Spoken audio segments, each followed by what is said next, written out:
welcome everybody to Coffee and Conversation.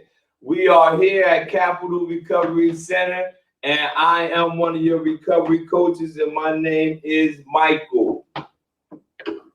Welcome again. My name is Craig. I'm one of your recovery coaches here at Capital Recovery Center. And my name is Karen, also a recovery coach. All right, so how everybody doing? Welcome to Coffee and Conversation, and it's called Coffee and Conversation, but all of us have water. I just noticed that. So again, we here at Capital Recovery Center, we have meetings on every Tuesday at 10 a.m. and every Thursday at 1 p.m. We have different meetings, all recovery meetings. We got any announcements for this week? Recovery on Wheels is going to be on Wednesday at the Fairfield Municipal Building. Cool. That's this Wednesday? Yes. And also the resource fair. Is it 30. the one that we're going to?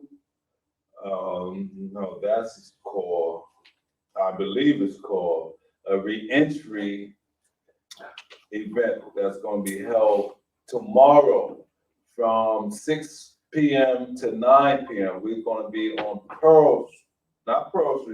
Pear Street in Vineland, New Jersey. And we're going to come out. We're going to have some resources there. It's going to be our road band going to be available. The prosecutor office is going to be there as well. And we're going to be in front of, I want to call it the transitional housing. So please come out. If you need any services, there's going to be a lot of information provided.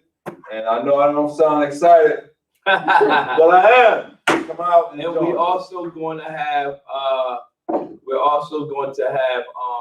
an event on the 30th here at the agency. So please tune in to that. It's going to be an awesome event. We're going to have a lot of different employers or services providers that's going to come to our agency, and you'll see the flyers. We'll be sharing it to a lot of people out there, so you'll be able to participate and come participate with us.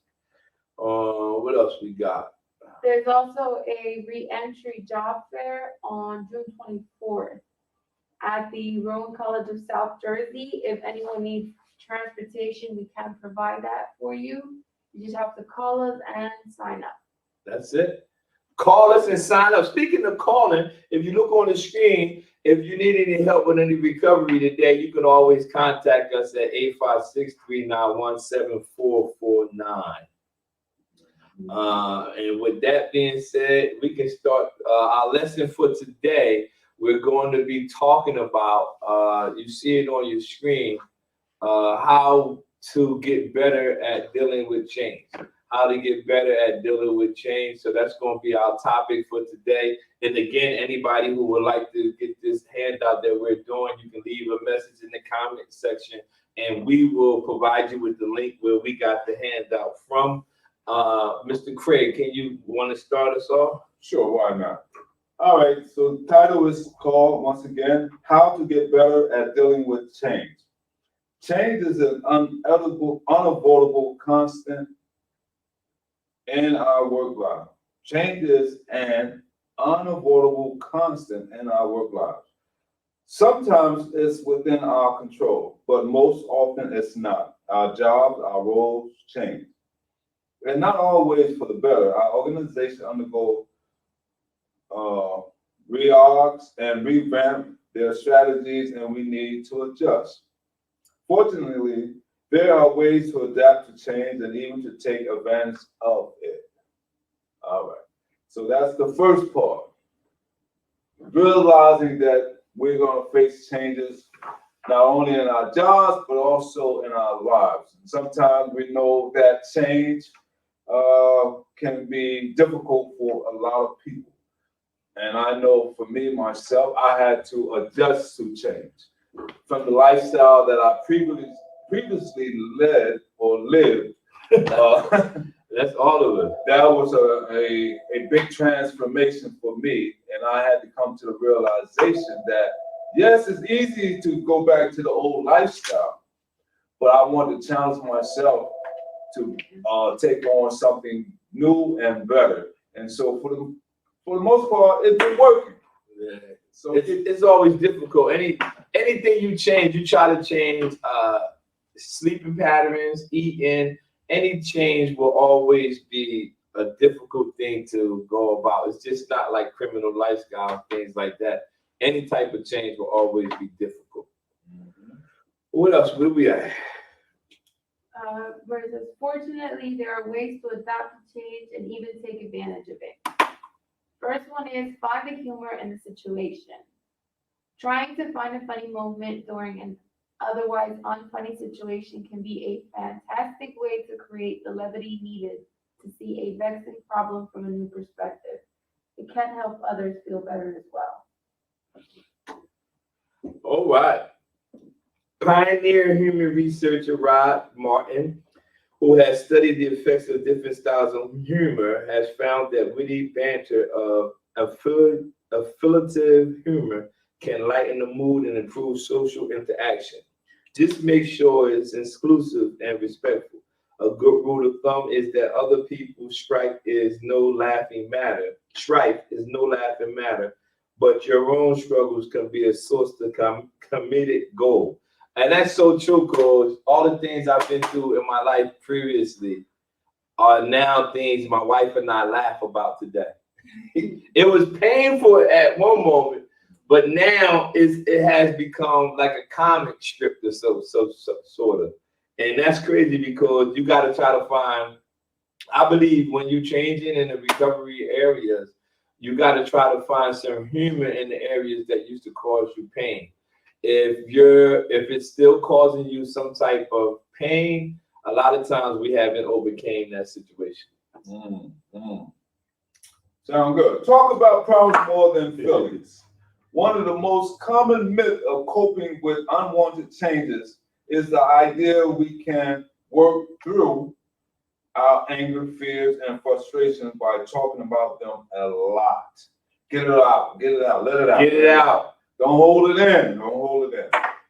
This isn't always the case. In fact, research shows that actively and repeatedly broadcasting negative emotions hinders our natural adaptation process. Oh! Underline that. I'm gonna read that again. It says, Glad I ain't in fact, research shows that actively and repeatedly broadcasting negative emotions hinders our natural adaptation process. Wow! It says it hinders.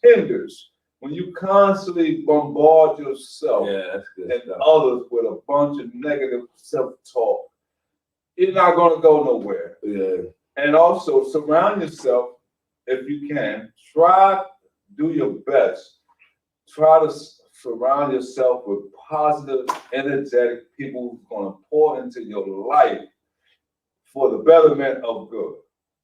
And that's empowerment. Talking about them is important, because a lot of time we sweep things under the rug when we should actually talk about it. So again, we're talking about dealing with change. When we're dealing with change, we have to understand change is always difficult in any area of your life. I don't care what area you might be in. You might be trying to change your diet. I guarantee you it would be very challenging to you. But you have to talk about these problems. If you have areas in your recovery walk, find your recovery coaches and your sponsors or your mentors or your spiritual advisor. But whoever you have to find someone where, like he said, talking about your problems more than feelings. Talking about one of the most common myths of coping with unwanted changes is the area that we can work through. So we have to talk about these things, okay? So don't worry about all the things you might be facing. Just find somebody that you can basically confide in and talk to. All right, where we at? I got the next one. That's not to say you should just suck it up or ignore your troubles. Instead, call out your anxiety or your anger at the onset of disorientation change, so that you are aware of how it might distort your thinking or disrupt your relationship. Then look for practical advice about what to do next. By saying so, you'll zero in on the problems you can solve instead of limiting the ones you can't. Woo! Focus in on the ones you can solve. Ain't that in the serenity prayer?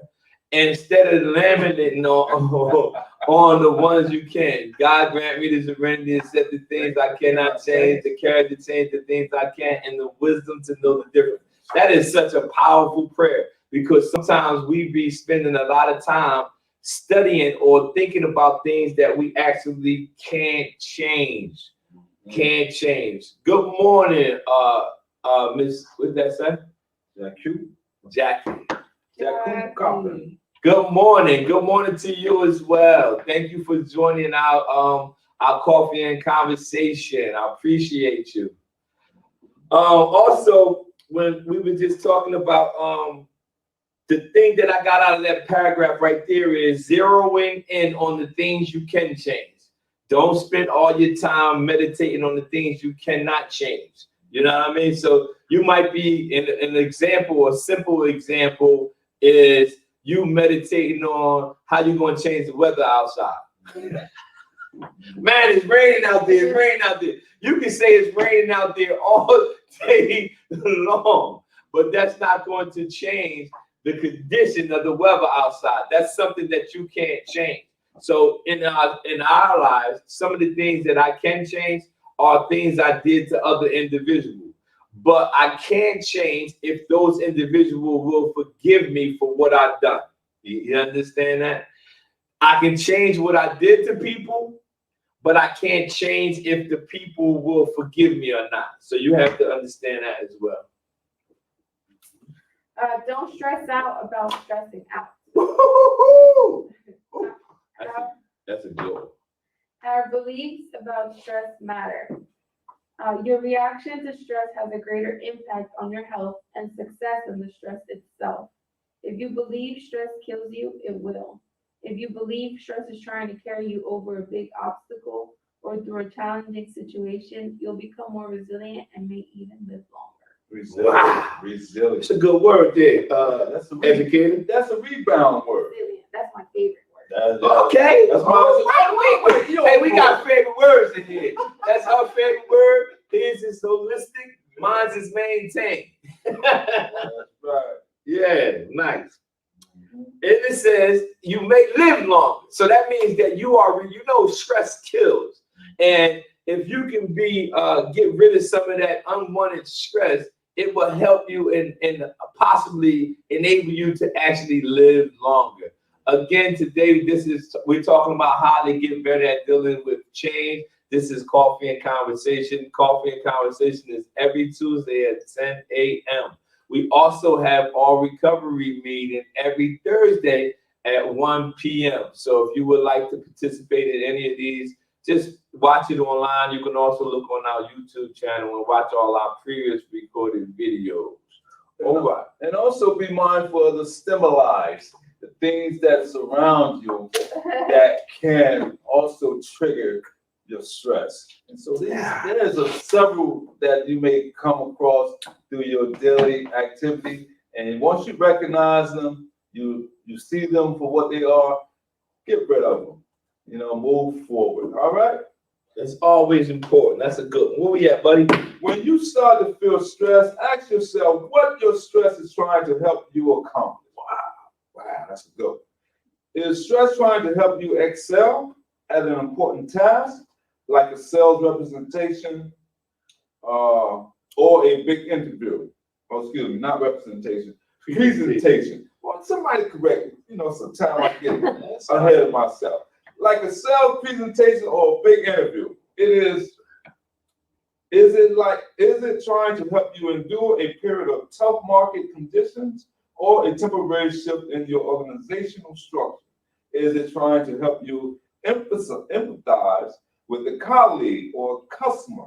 Or is it stress to try to help you successfully exit a toxic situation? That's all good stuff, right? Man, that is a mouthful. What you gotta ask, what is your stress trying to help you accomplish? Yeah. That's a good one, man. I'm gonna tweet that. I'll give y'all credit later. But when we are stressed, we got to ask ourselves, what is our stress trying to accomplish? if we struggling with a substance use disorder, we have to ask ourselves what that stress is trying to accomplish. If it's he said also, temporary shift in organizational structure. That means people moving and shifting around at the place where you might be working. That can cause stress, but you have to find out what the stress is trying to accomplish. It's not saying that you're responsible for it, but if you're stressing over something, I learned this, the same mind you use to meditate or to worry is the same mind you can use to encourage yourself. Because in order for you to get to worrying about something, my mentor said you will have to repeat the problem over and over in your mind, which will lead you to stress. I said, man, he said, so if you're going to meditate on the problem, meditate on something that you possibly have done good that day, last week, 2 years ago, and it'll change your perspective. And there's 4 italicized, how you pronounce that word? There's 4 E words in here. Where? Number 1, excel, Oh, okay. endure, Okay. empathize, Okay. and exit. Nice. So there's 4 steps that they asking us to do. 4. 4 of them. Challenge this stress with, is it helping me to excel? Is it helping me to endure? Is it helping me to empathize? Or is it helping me to exit? Get rid of out of a situation. a toxic situation. That situation is truly a bad situation. And whenever you're dealing with a whole lifestyle change, we're talking about how to get better at dealing with change. Change is always difficult in any area of our lives. It is very difficult when you're dealing in a recovery atmosphere or coming from, I call it, a lifestyle that's different from the lifestyle that you're living now. And the only reason I say that is because the life I used to live is totally different from the life I live now. And I had to get accustomed to the change. It's going to be difficult, but you have to get better at dealing with the change because you're doing a lot of things that I'm doing now. They are all new, or they were all new when I initially started to do it after my 22 years of struggling with substance use disorder. So it's always going to be change. So when I said a lifestyle that's different from a lifestyle that I live now, that's, if you look on the screen, it says, what does recovery mean to you?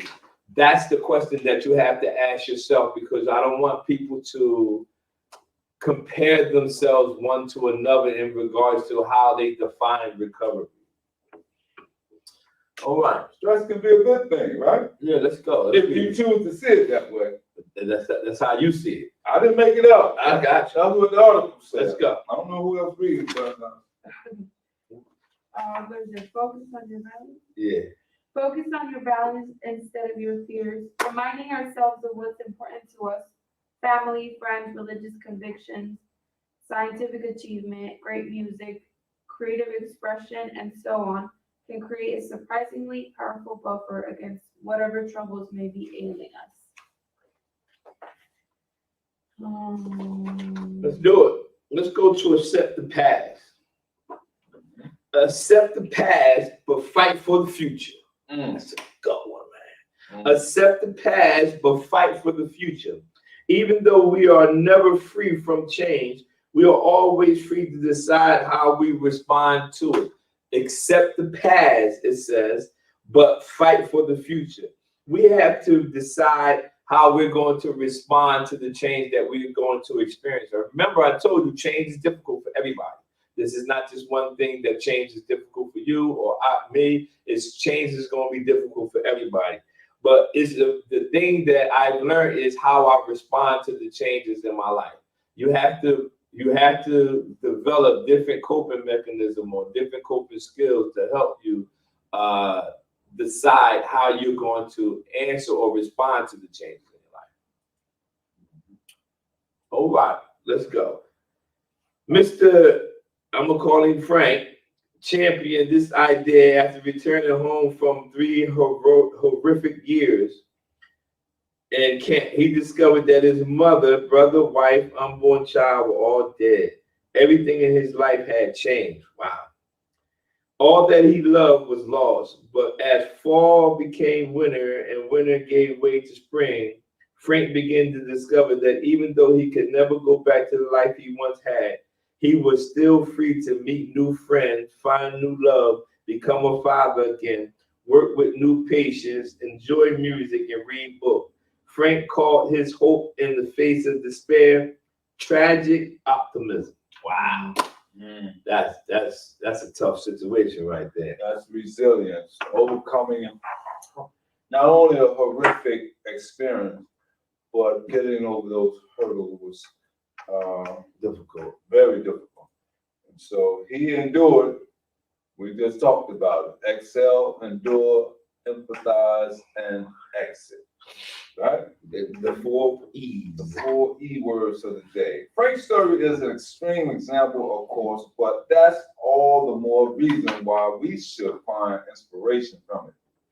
If we fixate on the limitation of a specific change, we inevitably succumb to worry, bitterness, and despair. Fixated, man. You are. Remember, I just said the thing you worry about, you going over. Yeah. It's fixated in your mind. Yeah. It bombards us. Yeah. It weighs us down. It holds us to. It's like having weight tied to our ankles, and we're trying to run a 400 40-yard dash. And you can't do it. It won't work. No. It won't work. And when you get fixated on your problem, if you're coming out of substance use disorder or criminal lifestyle, when you're fixated on the problem, I don't have a home, I don't have housing, I don't have this, and I don't have that. I'm not saying they are not valid barriers in your life. I'm saying if you fixate on those barriers or problems, you would never focus on all the resources you have available to change the problem. So try to fixate on the solution more than you fixate on the problem you are currently experiencing. And I'm not saying it's easy. It took me, change is difficult, period, but it took me a period of time to get accustomed to the change that I was experiencing. And believe it or not, we have so many amazing strengths that we don't even tap into. That's true. And we so focused on our weaknesses, and we just give in and cave in. So what we try to do here as recovery coaches, our intentions are to empower you, Yes. so that you can emerge to the new person that you see me. I'm digging in the crates this morning. I'm So. studying all. Yeah. Man, that good. Hey, you can tell when somebody went on a vacation. They come back loaded. Yeah, darker than I was. Anyway. How to get better at dealing with change is the subject matter of today. Don't forget, we have so many things. All recovery meeting all Thursday at all 1 o'clock. This is a meeting, a coffee conversation at 10 a.m. And we have a host of things that we're going to be doing here at Capital Recovery Center. So please stay tuned. You will always see us posting stuff on social media and sending out texts and emails to participants. If you would like to participate, all you got to do is follow our page on Capital Recovery Center. Everything will be on there. All right, where we at? Don't expect stability. Don't expect stability. In the late 1970s, a researcher at the college began studying employees in Illinois. Soon after, the phone industry was deregulated and the company had to undergo a lot of changes. Some managers had trouble coping. Others thrived. What separated the two groups? So you got two people. Both of them are experiencing change. One person crumbled, another person thrived. We want you as recovery coaches to get on the side of the people that thrive. So it says the adaptive leaders, thank you, choose to view all changes, whether wanted or unwanted, as an expected part of human experience, rather than a tragic anomaly that victimizes unlucky people. Instead of feeling personally attacked by ignorant leaders, evil lawmakers, or unfair universe, they remain engaged in their work and spotted opportunities to fix long-standing problems with customer service and to tweak inadequate pricing structures. Tweak. You just have to modify. I talked about that Sunday when I was speaking. I said we don't need to change a lot of stuff. We just need to modify some of the things that we actually have in our lives. So these people here had tweaked some of the things that they was faced with. And let's see, in contrast, someone else that the struggling leaders were consumed by thoughts of the good old days. We was just talking about that. Remember? Reminiscing, huh? Reminiscing about how tradition, people follow tradition or how it was in the good old days. Mhm. They spent their energy trying to figure out why their luck had suddenly turned sour. They tried to bounce back to a time and a place, oh man, that no longer existed. So instead of, it was talking about one person succumbed to the change and another person thrived during the course of change. And your recovery lives, you're going to have to get on the side of the individual who thrive because you are going to go through so many different changes. So that's our message for today. And if you know someone that's having very difficulty with their change process and that they need some mentoring or encouraging, please have them call the number that you see going across the screen, 856-391-7449. That's it. Give us a If I'm call. not here, my name is Craig. Mike could be here or Karen could be here. That's right. Again, for all the events we have coming up very soon, we have a lot of things in store. Again, my name is Mike, one of your capital recovery coaches. All right.